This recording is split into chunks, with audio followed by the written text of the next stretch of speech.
what's up? My name's Samuel Leeds. I'm a property investor and a property YouTuber. And guess who's filming this video right now? Behind the camera is absolutely nobody.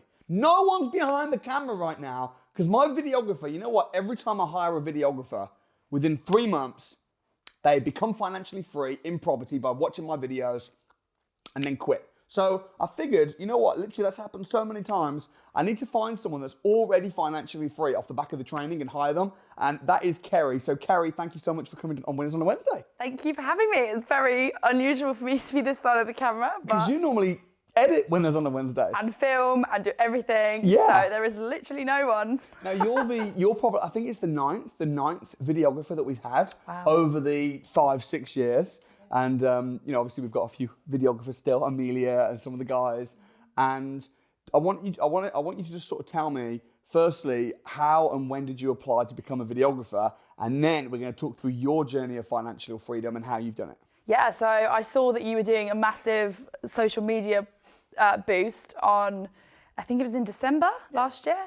And I just saw that post and I don't know what it is, but I was like, I am getting that job. Like I am doing everything to get that job because it just, for me, it ticked all the boxes. Like I was already doing property. I'd seen you in person. I'd been at your courses. I knew that we got on as well. And I think that's really important for you. And I was just like, that's mine. Yeah. But why did you want to get a job? Well, we'll maybe get to that. But your journey.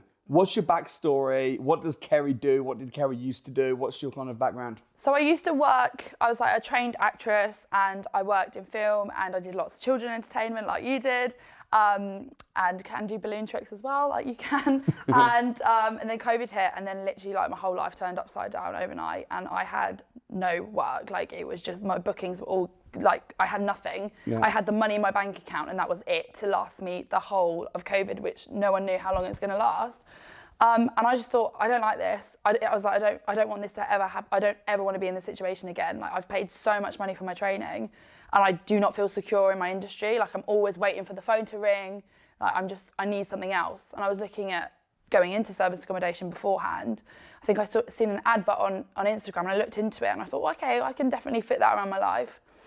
And then, I can't remember when it was, I think obviously then COVID happened. And then I just thought, right, I need to do this. I was watching all your free videos, like maybe service accommodation isn't the best time right now in March 2020 to get into it, but watch this space. Then as soon as it came, I educated myself throughout the whole of lockdown, just from your free stuff. And then July 2020 came and I just like secured my first deal, got straight in there. And to be honest, because I don't feel like I had the right training or experience, I completely mucked it up. It wasn't systemized. There was like double bookings. I was having literal panic attacks.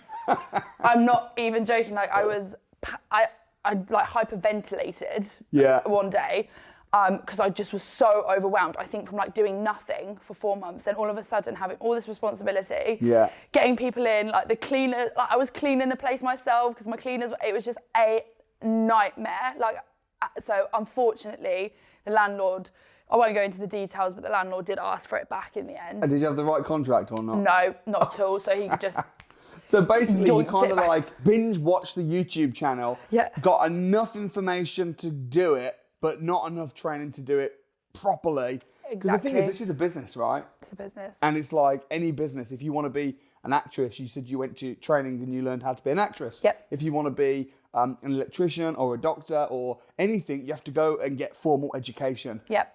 So at what point did you realise, forget this, I'm done, I'm actually going to go on the courses? I pretty much, well, I was so like knees deep at the time, I couldn't see it. It was only until I got out of it and I thought, I need to educate myself now. Like I can't be making these mistakes again. Like I'm not using the right channel managers.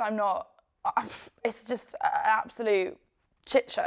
And then so I came back, once I'd lost the property, I thought there were elements of that I loved and I really like it and I want to do this properly because I think for a lot of people that would be enough to like get running for the hills. Like there's no way. But you'd seen the good aspect, but you just didn't have the right education to run it properly. And also, I was just doing it all by myself. And I think that's why I was having the panic attacks because I felt so overwhelmed. Like, I felt so alone. I felt like an island. Yeah. And then I thought, okay, I'm going to invest in some training. And I think we still weren't at the live events at this point.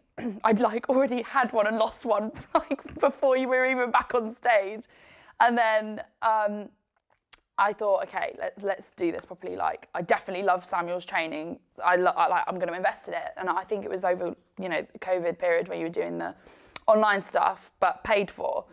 And I just binge watched the whole thing in like, I think maybe 1 or 2 sittings. And then, bam, I got one pretty much straight away afterwards on the same residential area.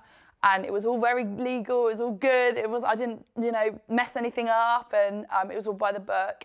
And then came along to your December Rent to Rent Revolution, and that just changed everything for me. So what was your first successful deal after the training? So my first proper deal after the training, I secured this amazing 1 bed with the most stunning terrace. It's like a dream. Where is it? In Reading.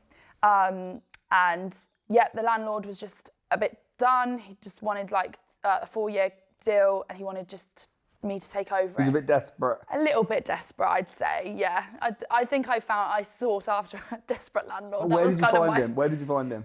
So I just went through my estate agent that I'd used like previously, who actually was a friend. So I kind of had a little bit of an in there. I was letting them know that I am thinking of doing this. Yeah. If anything comes up, you know, let me know.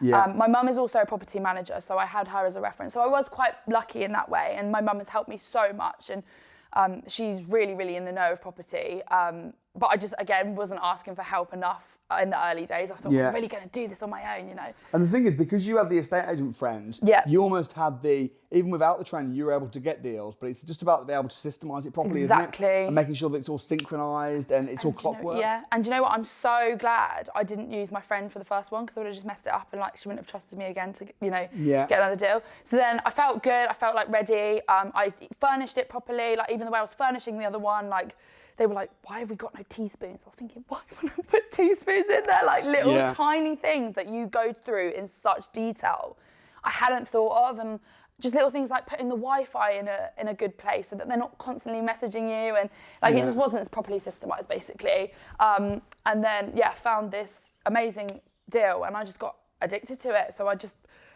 was just flat out then using the contact I had. Like I said, my mum is a property manager, so she knows landlords as well in the Reading area. She knew of another landlord in the Reading town centre that was just in Singapore, had nothing to do with the property, needed a little bit of a renovation. So I said, why don't I project manage the renovation, then get it on a company let, so you don't have to worry about anything. You just show me what you want, we'll source it, me and my mum, and we'll just renovate the whole flat for you. And she said, okay, if you do that, then this is the rent, and it's like nothing. Like, how much do you pay rent? For that property, so that was my second one, is £690. £690 in Reading town centre, and it's massive, beautiful high ceilings. And how much do you get per night? I get over Reading Festival, I get like £350 a night. Wow. But that's obviously once a year. I average 67 to sort of 77 in that field. So what about the first property? How much do you pay the landlord? So that one's a little bit more, but I get a lot more a night. So that one's 1,095, but it's stunning. It's like the penthouse. It's got like a nice terrace, which still's not bad. It's a 1 bed, and obviously I've got a sofa bed in there, so we can sleep up to 4. So yeah, I get about the same profit from each. You did say this once. You're like, for some reason, you always get around the 750 mark. Yeah. And it's pretty much spot on, give or take, depending on festival. I mean, over the Reading Festival weekend, I make 750 profit in that weekend per property. And right now, you've got 3 up and running? I've got 3 up and running, so then I got another one, because then I just thought, right, okay. My thing at the time was that I just want 1 a year, I just want to and then I watched another video and you were like, let's make your 1 year plan, like 1 year plan, like a 1 month goal. So I was like, right.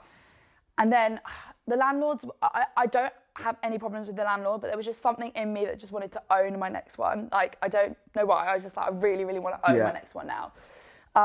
So then I just used all the rent-to-rent money I was getting and just stashed it all. So essentially it wasn't my money, but I just wanted to like use my own money for my first property. And then, I used all the money, and then I got an investor, and I've just recently, literally last Thursday, completed on my first property. Yay! Ceri, so you're a homeowner now. I'm a homeowner, baby. So the house that you bought, Yep. you basically used a little bit of investment Yep. that you managed to borrow Yep. from an investor. Yep. And you also used the money that you'd made from rent to rent. Yep. Put that together. Yep. Bang. What did you buy? I bought another one bed. You're obsessed with these I little... love one Is bed. it in Reading? It's in Reading. Yeah. It's like opposite the hospital. It's the best location. Put it this way, I put it on Airbnb with the shocking photos that I bought it with. Like I've renovated it as well in like 3 days. I've got the photos that I've just done like very, very minimal changes, but they've made such a dramatic impact. But I put on Airbnb the basic photos that I bought the property with, and it's already booked up from today till mid-July. Wow. So what should we call this video? How Rent to Rent's made me a homeowner. Yeah, I like that. That's a good one. Yeah. Because it literally has, like, if I didn't do the rent to rent, my money that I was earning through, because just before I started working for you, I was working for a law firm doing their videography, was really, really unhappy, to be honest. But it was just to get through COVID, literally. And I knew at that point I needed some sort of income to get a mortgage, like consistent, be an employee, basically. So I just did that to get through COVID, and all my wages were just going on my living expenses. Like, I had nothing. So if I didn't have these rent to rents, I wouldn't have been able to save a penny. Like, it would have just it would just about funded my life with no real luxuries, like no holidays, no, you know. Yeah, at the Rent to Rent Revolution, you won £100 there and then, didn't you? I did. Because you found the best deal. You actually gave me 200 because you gave us more because you were so impressed. Yeah. So you made £200. Yeah. And that programme was £1. So you invested £1 and made £200 back. Literally that day. And my family were down. I hadn't really seen them. And I was like, I love you guys, but I'm going to go get rich. I'm going to go learn how to make some money. Another interesting thing is as well, it's so obvious that you properly believe in the training and everything that you're doing, because not only did you apply for a job and get accepted, but you just yesterday persuaded your brother to join the academy. Yeah, I did. So I brought him along. It didn't take much persuasion. I think he just came along and he was absolutely just blown away by you and your training and what you do and your education that you give away for free. So he was like, if this guy's giving this for free, like, what am I going to learn? Because he actually owns an SA as well in Reading. I think me and my brother and my mum, we've all got a little, like, that's SAs is our safe haven. Like, we all do it. Are you competitive, or do you work together? We all work together, because if they can't host one guest, we do. And we've got pretty much 100% occupancy rate. Wow. Give or take maybe 1 or 2 nights. So Reading is the area. Oh, it seems to be. We get loads of relocators, and what's amazing about our areas, because it's busy, but it's not popping. Like, it hasn't got like the busy nightlife like Birmingham, Cardiff, and Manchester. Is you get loads of relocators that are working there with their families. Yeah. So, and they stay there for like 3 months. Oh no, you just get a booking for like 2-3 months this morning? Yeah, literally this morning it was like till mid-July. Crazy. Yeah. And obviously they get a bit of a discount, but still, I'd much rather that than organise all the cleaners. So they'll pay you like £60 a night or something? 67. £67 a night, but then you'll be paying the landlord £690. Yeah. You haven't got any cleaners because they're just there all the time. They're there all the time. So what's that? What's 67? If they're paying you £67 a night. And on my mortgage now, my mortgage is 500, so it's not much. Times 31, that's over £2,000. Yeah. Yeah. And you've not got to pay cleaners. No. Nice bit of profit. Yeah. And the bills are just about to soar, but even still decent. It's still definitely worth doing. But when the bills soar, what will happen is rents and everything will go up as well. Exactly. So I'll just put my prices up. Yeah, exactly. So yeah, the big one with the terrace doesn't do as well. I don't know why. It just I get people staying in there for a long, long time. Yeah. But the bills are a little bit more, the council tax is a bit more, so that does make a difference. But roughly, I get about £750 per. So, what was the Rent to Rent revolution like then? Obviously, this program is just a free program. Yeah. It costs £1 to book on. What was that like? Your first time? Changed everything for me. I don't know. I'd already been doing service accommodation, already invested in your programs online. There was just something about that day that I just like went there, networked with like-minded people. I think that was the big thing for me. Because I'm so used to people being like, oh, Airbnb's this, being so negative. And I was just in a room with like over like 200 people, I think were at that event. And I just thought, how can I get in this environment? Like, I need to be around this all the time. Yeah. And I think the next week you posted something that I'm skilled in that you needed. And I was like, that's mine. Like I need to somehow, you know, and I think I said in my application, I was like, I just want to do this job to give back to Samuel. Like I've been to film school. I know how to work cameras. I know what to do.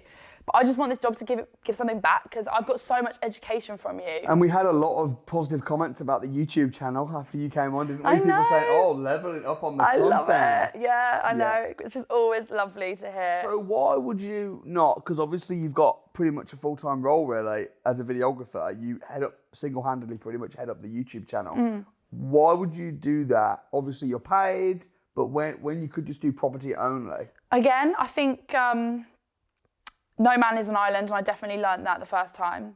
And I struggled so much. And just being, even on the trial, I was like, these guys are, I just got on with everyone so well. And I just felt like they were my people. And I feel like you've created like a mini family within the academy and the team. And I just thought, I like absolutely love it here, and I'm doing something I love. I love video. I love creating videos, and I love editing. I love property, and I just thought it just ticks everything in one. I love the variety as well. So like when we're on the road, and then I'll be like in my room for like 3 days straight, and then we'll like be here filming. Well, from my perspective, the reason I wanted to hire you, obviously the main reason was because you're a brilliant videographer, and we got on well, great work ethic. But also, because you'd already become financially free in property, I kept hiring people, and then they'd become financially free, and then they'd quit. So I thought, man, it's quite annoying. So I thought, if I take you on, at least you've already come to the training, you've already invested in the trade, so you're not going to be just picking my brains constantly, because you already know everything. Exactly. And you've already got properties. It was, like I said, for me, it was just, I was like, I just want to give back to this company that have essentially changed my life. And if I can help other people as well. Because even at the training programs, people are coming up to me and I can advise them comfortably, and it feels great. Like I totally understand why you do this, because I can like sit there and people come up to me and I feel great, and I'm sharing the information that obviously I learned. And if you'd have just kept that to yourself, you know, I wouldn't be in the position I'm in now. So again, it's just like paying it forward. And so we appreciate that. Hardest thing about property, go. I'd say the hardest thing about Airbnb, because obviously that's the only thing I have to do, is being on call 24/7. So that would be my next step, is probably getting a property manager to take that off me, because I've had calls at 3 a.m. We're locked out, can you bring us the keys? Yeah. I'd say that's probably the hardest, having to be on call all the time. Yeah. Is for me, I'd say, I don't know if it's even hard. It's a challenging thing, and it just makes you realise how responsible you are. For me, whereas before I had no responsibilities, I was just getting the calls, going to jobs, and then just like getting on with my life. Yeah. Whereas I always have to make sure my phone's near me. So how do you systemize that then? Because of course there's a lot of the business that you systemize in terms of the bookings, the cleaners.